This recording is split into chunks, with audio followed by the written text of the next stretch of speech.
Shalom, shalom, shalom to everyone. This is Rabbi Moshe Otero, Ways of Israel. We want to welcome you in this video as we continue moving forward through the study to be a Jew. If you don't have the book, I definitely encourage you to get the book to be a Jew. You can find it at any Judaica, even on Amazon. The book to be a Jew, which is a basic book. For those of you who want to become Jewish, you should learn it. You should absorb its teachings. An incredible book who Rabbi Chaim Halevi Donin wrote many years ago and still is a bestseller among those materials for those who wish to become a Jew. So I encourage you, get the book. If you don't have the book, get it. Although we are going through the book, we're currently holding on page 220. In this series of To Be a Jew, we're touching on the holiday of Passover. Now, one of the basic things in Passover that we look at is Chametz. We are prohibited to not only partake with Chametz, to possess Chametz, and to be involved with eating Chametz, because there are consequences for such violations, according to the Torah. In the diaspora and all countries outside of Israel, the laws pertaining to Chametz are extended an extra day, as Passover must be observed for 8 days. So what is Chametz? Chametz is any one of the 5 major grain, which is wheat, rye, barley, oat, and spelt, that has come in resting contact with water for at least more than 18 minutes. Such grain or flour is considered to have begun the leavening process. Now, what grain is not mentioned here is very important to understand. It does not apply to this law of Chametz, including rice and other legumes. Sephardim hold that till this day. Interesting. Ashkenazim, those who basically come from Eastern European side of Jewry, they don't. They consider rice as something prohibited for the holiday of Passover. We'll take a look at that a little bit further. Chametz is any food or drink made from any of these grains or in which they may be an ingredient, even if a minute amount. The only exception is matzah, which is prescribed, interesting enough, as unleavened bread, baking of which special precautions are taken. They have to be baked within those 18 minutes. Matzah and the unnecessary precautions are not taken to avoid on the onset of leavening process becomes chametz if it goes beyond the 18 minutes. That is why the matzah produced for the year-round consumption will state not for Passover use on boxes that you'll see in the stores. The use of dishes and utensils in which even a minute traces of chametz has been absorbed is forbidden during the Passover period, unless it's possible to kosher them, and that is first done. This applies specifically to all forms of plates, be they of a matter of like pottery, but does not apply necessarily with glass. As a matter of fact, there's a whole issue that we'll get into, whether glass is porous or not, whether it can be absorbed, that ingredients can be absorbed into the material of glass. Sephardim hold that no, glassware is not suspect to have absorption of the food that's put on there, even if it's hot. The use of dishes and utensils in which even a minute trace of chametz has been absorbed is forbidden. Obviously, it has to be kosher, which means hot water boiling. Some would dig it into the sand and let it rest there for 24 hours and then take it out. Ovens and ranges used throughout the years may not be used on Pesach unless they are properly cleansed and koshered in accordance with the prescribed procedure. And this has happened both Sephardim and Ashkenaz. Everything has to be cleansed. Everything has to be kosher. Although not classified as chametz, the biblical definition by the Ashkenazic Jewry follows the custom of not eating Passover with rice, corn, peanuts, and other vegetables in the pea family, and they treat them as though they were chametz. By Sephardim, they are not chametz. They're not part of the list of biblically prohibited ingredients. So, for example, you will see in many stores, they will put on the Coca-Cola and Pepsi-Cola a yellow cap, indicating that these sodas were not made with corn syrup. But there's no problem by Sephardim being able to use corn syrup, which is the derivative of corn itself. So we have no issue with buying Coca-Cola or Pepsi-Cola or any cola that contains corn syrup during Passover, or rice, or peanuts, or legumes. The reason was that the violation had resulted from the confusion between the products and were sometimes ground into flour and baked into bread, and true bread made from the 5 grains, which are chametz. What are those 5 grains? And you should have this in your mind and memory.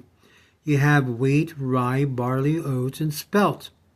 Anything produced by those 5 grains and has leaven, has had water hit it for 18 minutes, over 18 minutes, is chametz. Can't have it. So what is it? What is not chametz? Everything else is permitted by us, including those items that are prohibited by the Ashkenaz community, unless it's prepared in a chametz utensil or mixed with chametz ingredients, which would prohibit the whole entire preparation. The following category of foods are not chametz in and of themselves, and I have to include the list of things that are prohibited by the Ashkenaz community, which means rice. It means you can have a nice cooked bowl of rice. Of course, they wash it out 4 times. They inspect the rice kernels. But nevertheless, rice we can have. Sephardim can have rice. Corn, same thing. Sephardim can have corn. It's permissible. Peanuts, same thing. Legumes, vegetables, pea family. We all treat them as completely kosher for Pesach. Ashkenaz do not. So if you decide to convert and take upon yourself the customs of the Hasidic community or the Ashkenaz community, you should know these items are prohibited to you. But if you take upon yourselves, which is what Rabbi Ovadia Yosef encouraged people from Latin America to embrace because of the Sephardic tradition, to absorb within your return or conversion, that you will take on upon yourself the Sephardic condition. These items are not prohibited. It's part of your staple diet anyhow. Rice and beans is known all throughout Latin America to be the basic diets of the Latin American people. So why would you want to prohibit something that really is not even within your own customs, your own culture? It's ironic. So I encourage people from Latin America, people from Spanish lands, to embrace and convert and take upon themselves the Sephardic customs, not the Hasidic, not the Ashkenaz customs. That's what I encourage. And plus, you're going to thank me afterwards. So what is not chametz? Okay, meat, fowl, fish. You're going to notice also something very important. Usually during Passover, just a couple of weeks before, you're going to start seeing the raising of prices for these items as meat, fowl, and fish just skyrocket in the kosher store. Why? Because they put a little label, say kosher for Pesach. That's it. Kosher for Pesach. And for that, they're charging a whole bunch of more money for it. And they make more money in the kosher stores when it's Pesach, because people know they want to make sure what they're going to eat is kosher for Pesach. Meat, chicken, fish is kosher for Pesach throughout the entire year, even Passover. All the fruits and all the vegetables, including, now it's interesting, the author puts here, including corn, rice, and peas. But for the Ashkenaz, for those who have taken on the Hasidic custom or the Ashkenazi custom, it's prohibited. All spices, all dairy products. Now here we go into dairy. I don't really want to go into it, but I did a video about Chalav Israel versus Stam milk. What today is called Chalav means is that simply a Jew is there watching the milking of the process of the cow. A lot of that is already present in a lot of the Stam milk. You have Jews working at the farms, and they're presently involved in doing this. So there's a question regarding if Stam is really Stam, or Stam could be relabeled Chalav in itself. But there's a whole process in that. I'm not going to get into all the details.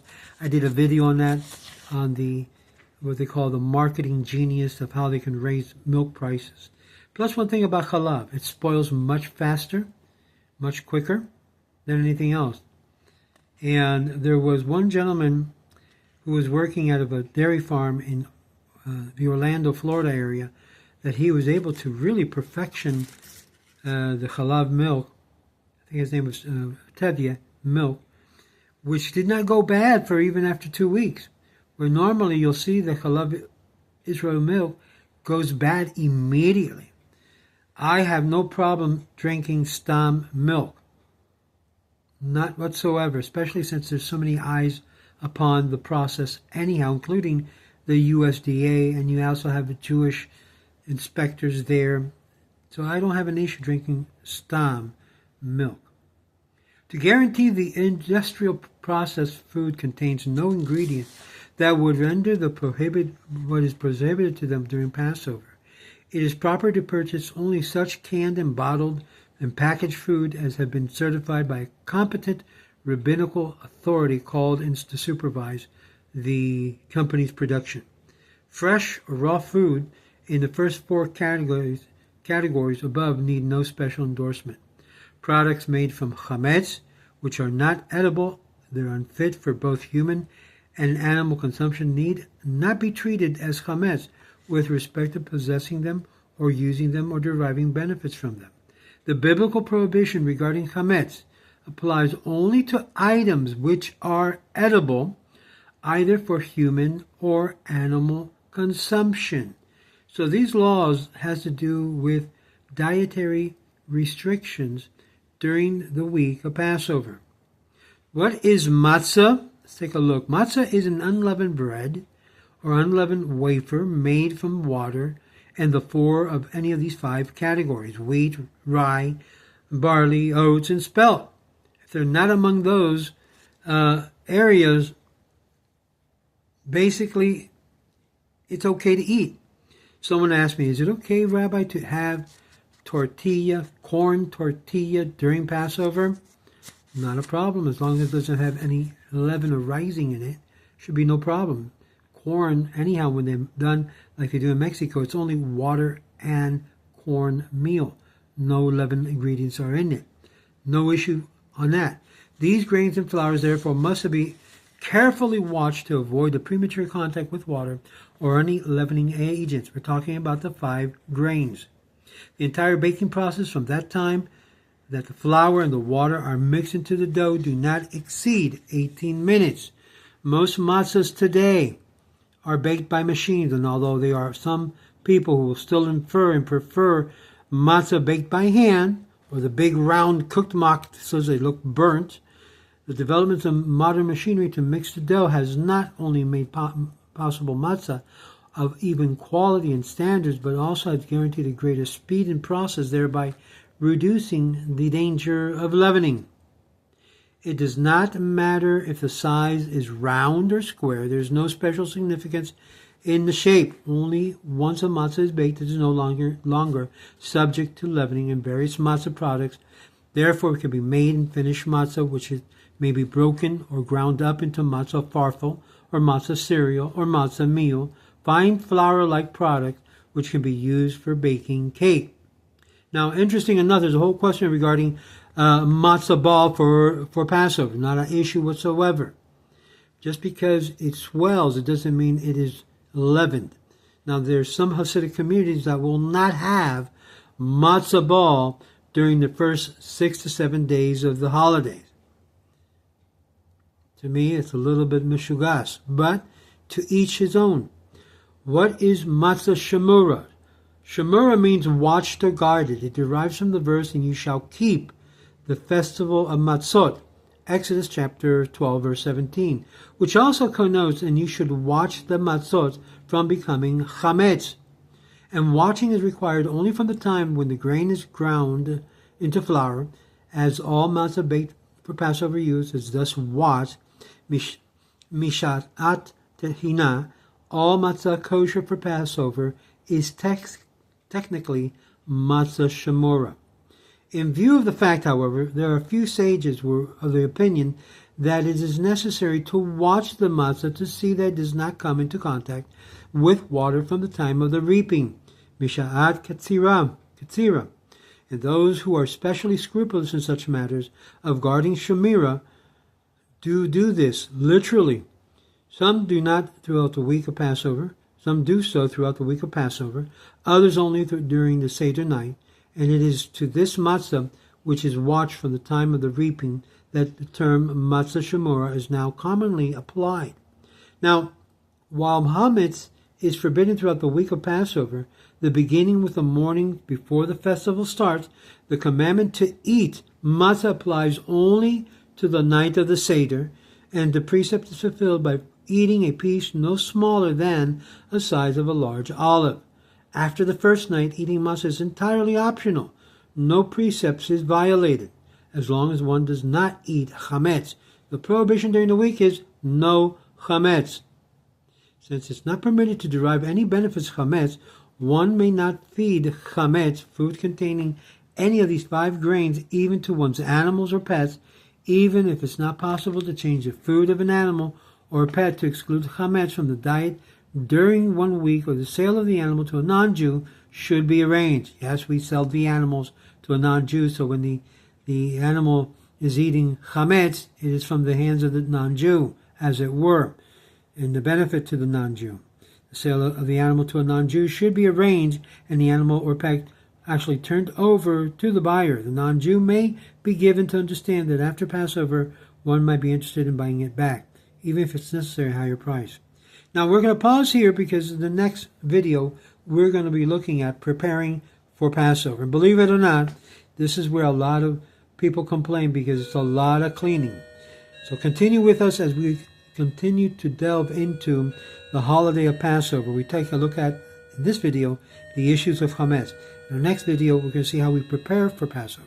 Shalom, shalom, and stay tuned.